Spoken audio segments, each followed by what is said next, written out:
Associate professor RDS college Bharatpur.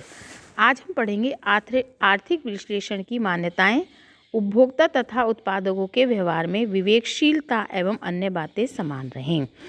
आर्थिक विश्लेषण में जो भी सिद्धांत प्रतिपादित किए जाते हैं अथवा जो निष्कर्ष निकाले जाते हैं वे अर्थशास्त्र की कुछ सर्वमान्य मान्यताओं पर आधारित होते हैं। यानी अर्थशास्त्र का कोई भी सिद्धांत बनता है, चाहे वो माइक्रो इकोनॉमिक्स का हो या मैक्रो इकोनॉमिक्स का हो, या कोई भी सिद्धांत जो बनता है वो सिद्धांत के अंतर्गत अर्थशास्त्री कुछ ना कुछ मान्यताओं को लेकर चलते हैं और वो सिद्धांत तभी तक लागू होता है जब तक वो मान्यताएं लागू होती हैं। अब इन मान्यताओं को अगर हम छोड़ देते हैं तो वो सिद्धांत लागू नहीं होता, यानी मान्यताओं के दायरे में ही वो सिद्धांत क्रियाशील होता है। इसलिए हर सिद्धांत में लिखा होता है कि इस मान्यता के अनुसार, तो जो मान्यता है वो प्रमुख मान्यता इस प्रकार है कि उपभोक्ता के व्यवहार में विवेकशीलता, दूसरा उत्पादक के व्यवहार में विवेकशीलता, और थर्ड अन्य बातें समान रहें। तो पहला हम लेते हैं उपभोक्ता के व्यवहार में विवेकशीलता।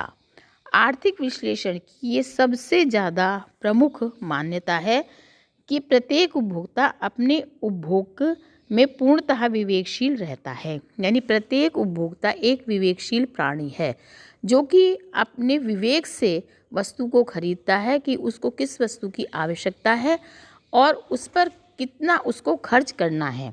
वह व्यय के द्वारा प्रत्येक मद में इस प्रकार व्यय करता है कि उसको संपान संतुष्टि मिलती है। यानी एक उपभोक्ता बहुत सारी वस्तुओं को खरीदना चाहता है, परंतु वह उन वस्तुओं को खरीदता है जिससे उसे अधिकतम संतुष्टि प्राप्त हो, जिसकी उसको ज़्यादा आवश्यकताएं होती है।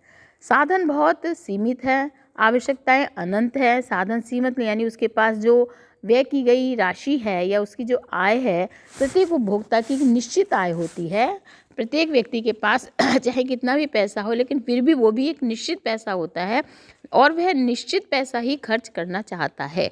लेकिन आज के भौतिकवादी युग में आवश्यकताएं बहुत ज़्यादा हैं, तो उन अनंत आवश्यकताओं से सीमित साधनों के द्वारा वह किस प्रकार खर्च करे, तो वो उसमें उसकी क्या होती है, विवेकशीलता ही काम आती है। तो अर्थशास्त्र में उपभोक्ता के व्यवहार में विवेकशीलता, प्रत्येक उपभोक्ता अपने उपभोग में अपने सीमित साधनों के द्वारा अपनी संतुष्टि अधिकतम करने के लिए पूर्णतः विवेकशीलता का व्यवहार करता है। अतः वह अपनी सीमित आय को उपभोग के विभिन्न मदों पर इस प्रकार व्यय करता है कि प्रत्येक वस्तु के उपभोग पर किए गए व्यय की सीमांत उपयोगिता समान अथवा लगभग बराबर हो। अर्थात वस्तु के उपभोग पर किया गया व्यय और उसकी सीमांत उपयोगिता यानी जितना वो उस वस्तु पर व्यय कर रहा है उसकी जो उस वस्तु की सीमांत उपयोगिता, उससे मिलने वाली जो सीमांत, उपभोक्ता को मिलने वाली जो सीमांत उपयोगिता है वह बराबर होनी चाहिए। अब आपको यह बताएं कि सीमांत उपयोगिता क्या होती है। देखो, सबसे पहले आप इस सीमांत शब्द का अर्थ समझिए, क्योंकि ये हर सिद्धांत में, ज़्यादातर माइक्रो में हर सिद्धांत में सीमांत शब्द का उपयोग होगा। सीमांत का मतलब होता है अतिरिक्त। सीमांत का मतलब क्या है, अतिरिक्त। और अतिरिक्त इकाई से मिलने वाली उपयोगिता क्या हो गई, सीमांत उपयोगिता। तो इसलिए अतिरिक्त उपभोग से मिलने वाला क्या हो गया, सीमांत उपभोग। तो अतिरिक्त उत्पादन से मिलने वाला क्या हो गया, सीमांत उत्पादन। तो इसमें सीमांत का मतलब है अतिरिक्त। तो व्यय की सीमांत उपयोगिता किसके बराबर होती है, उपभोग पर व्यय की गई सीमांत उपयोगिता उसके उपयोगिता के समान होती है। अर्थात प्रत्येक वस्तु के उपभोग पर किए गए व्यय की सीमांत उपयोगिता समान और लगभग बराबर होती है। दूसरा, कुल व्यय आय के तुल्य हो, यानी कि जो उसका कुल खर्चा है वो उसकी आय के बराबर हो, इससे ज़्यादा नहीं हो। ज़्यादा वो इसलिए नहीं कर सकता क्योंकि वो उस सीमा के अंदर समय से बाहर नहीं जा सकता। तो कुल व्यय बराबर उसकी कुल आय। दो मान्यताएं हम इसमें लेकर चलते हैं। तो आपकी marginal utility of x upon P X is equal to marginal utility of y upon P Y is equal to marginal utility of z upon P Z and so on.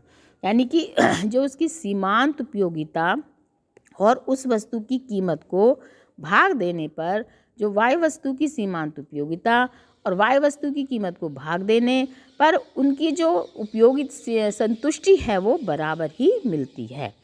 तो इसमें मार्जिनल यूटिलिटी बराबर mu बराबर सीमांत उपयोगिता, p बराबर x वस्तु की कीमत का द्योतक है। यानी इसमें x, y, z और n जो है ना वस्तुओं के उपभोग वस्तुओं की सूचक हैं।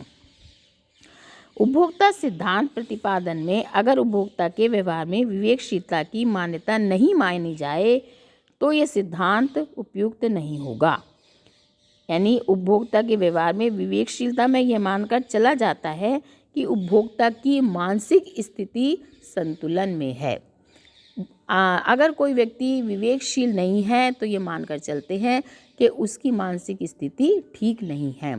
तो प्रत्येक उपभोक्ता एक विवेकशील प्राणी है, उसको यह पता है कि वह किस वस्तु पर अपने पैसे को खर्च करेगा और उससे उसको कितनी संतुष्टि मिलेगी या वह वस्तु उसके लिए कितनी आवश्यक है। उसका व्यवहार अन्य सामान्य उपभोक्ता की भांति अपनी संतुष्टि अधिकतम करने का रहता है।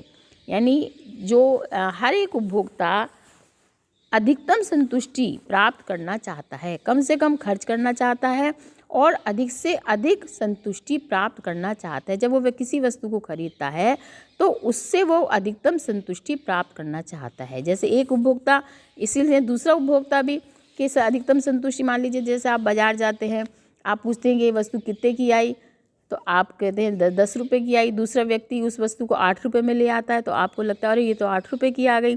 तो उसको जो जिसने 8 रुपये खर्च करके वही वस्तु पाई है तो उसको क्या करेगा, उसको ज़्यादा संतुष्टि मिलेगी। तो इसलिए उसका व्यवहार अन्य सामान्य उपभोक्ता की भांति अपनी संतुष्टि अधिकतम करने का रहता है।